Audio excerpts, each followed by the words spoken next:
Nestor Bracero. We're here at Island Crossing. And for today's agenda, we're gonna interview the owner of this business.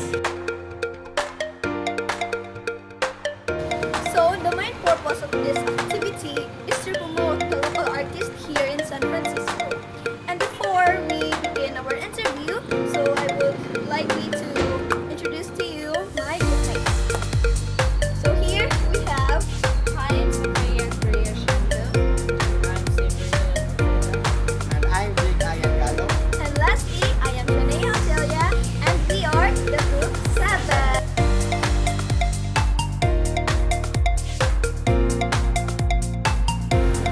And now, I am proud to present to you the artist behind the cakes and pastry of the Island Crossing.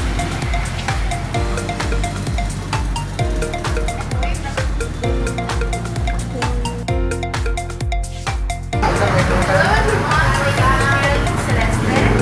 I'm 27 years old. I live here in San Francisco, specifically in Southern Bulacan. I graduated Bachelor of Science in Hospitality Management in Cebu Technological University, San Francisco campus. I graduated last 2019, actually during the pandemic. And I own this little humble business, the Island Crossing. I'm Jake Ayangalo. And I have one question for you. What are your attainments and goals achieved as an artist?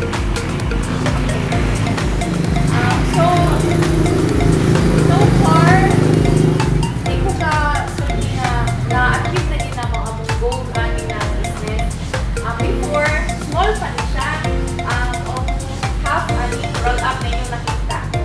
Kanyang business started, well, nag-open kami sa among kanyang store is way back 2022. But I started making during pandemic kay wala akong ko'y nauna-unaan, fresh graduate ko, wala akong nauna-unaan niya. Ang among industry since hospitality management graduate ko, ang among industry shut down. So, naguna-una ko, isa may akong pwede ko haton na makatabang ko sa kong parents and masustain na ako ang needs and wants sa everyday na ako na pagpuyuan yung kalimutan. So, since ganahan ko na sweets, pero wala din siya sa passion na ako yung baking. Pero I tried lang na I'm proud to say that this business kay niligan lang yun siya sa 500 pesos worth na akong puhunan, na ako pag-utang sa akong mother. Then from that, ko sa akong mama na Nay, pwede ko makuha mo yung 500? Eh, ako lang yung palit ng harina, cocoa powder, gatas, tubig, make that in stuff. Then wala pa ko i-open na ito nga time. Pero na ako yung steamer, so ang akong cakes made siya sa steamer yun. Then I tried to sell it sa akong mga friends, sa mga friends lang, sorry, friends and relatives lang sa kay maupamay akong kaya sa akong gun na i-market akong product. Then, auto na, iganahan ko sila, ilamihan, then, auto, there's history, auto na.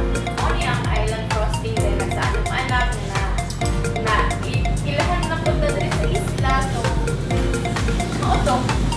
Na ang goals, auto kami sa akong business ron, then, ang goals na ako is wala ko yun, pero naano na sa anak na part, pero hindi ko ito kayo na successful na business guys.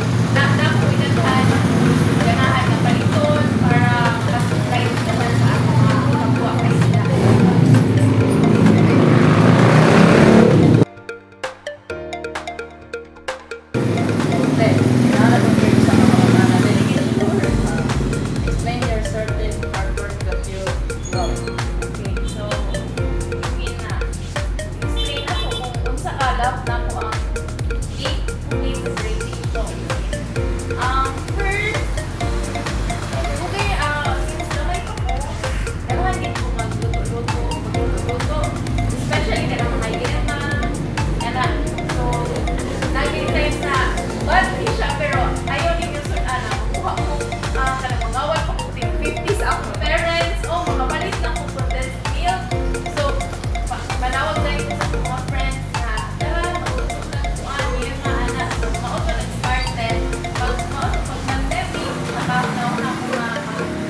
Then, dalawa akong plano sa kinabuhi for my future family and especially to satisfy yun sa akong mga clients, sa ilang mga kanang give them the cakes they dream of. So, ilang mga kailangan ang ang kanang satisfaction sa ako galing ko makaprovide ko sa kanang ganahan din sa client na isang cake dahil yun ang satisfaction na ginawag ko kanang feedback na lang ginawag na lang ginawag na ayaw silang feedback kuhan yun sa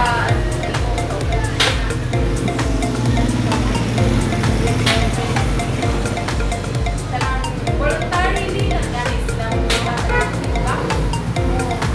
Then, sa pangalawa, talagang ako gusto ko nito ano yung kapag-kapag na ma-aircon siya o na ma-offer ang reason na nung ibalik niyo ako mas kay kailangan pa dining o expand yung dining then baking pero at this moment murag focus ko sa budget pero we're getting there hinahinay once na lang the time yeah also ang kita ko pag-enjoy mo mag-cooking with everyday at to tell you sa kapoy lang trabaho very kapoy yun wala yung time na piliin na mag-provide lang sa cake like for an order kapag namin sa 8 a.m. kanya para namin sa 10 a.m. kinain for pick up if I need ka na yes wala ni amo pero alipin na sa sa lapin need yun na to mo sa client dili na sa wala tayo ang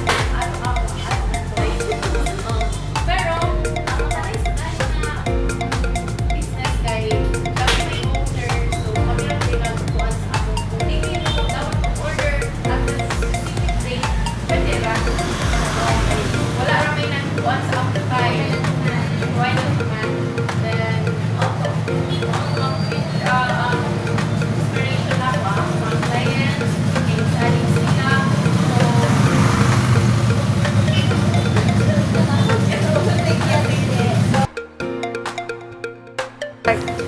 so atin sa mahatag na wise sa mga plano mga business. Ang pinaka-first thing ang advice ko na ayaw yung lahat yun. Kay ang pag-pinpag-shoot ang business is kuhaan kita sa mga sugal. Or kita sa sugal kay we don't know if ba or hindi. So, pag-yun dito mo, at least, we try, diba? Kung di man mo, kung we try, kaya what tayo mag-passport, naman yun na, absent daw sa business. So, labi na sa mga young individual, harassing yung pwede na din kung gusto ng business kay, like me, 500 pesos na yun, diba? Asa na ron. Diba? From 500 pesos na inutang ko sa akong mama. Diba? Asa na siya ron. Basta dedication lang yun. Kanang dapat kuhaan yun sa imong kanang asa kong work, gawa ang work. Dedicated sa imong trabaho. Kanang siran. Ang imong ang makoy ayaw na lang na kay para ra ko ng video niya. And at first God will pray kay lagi niya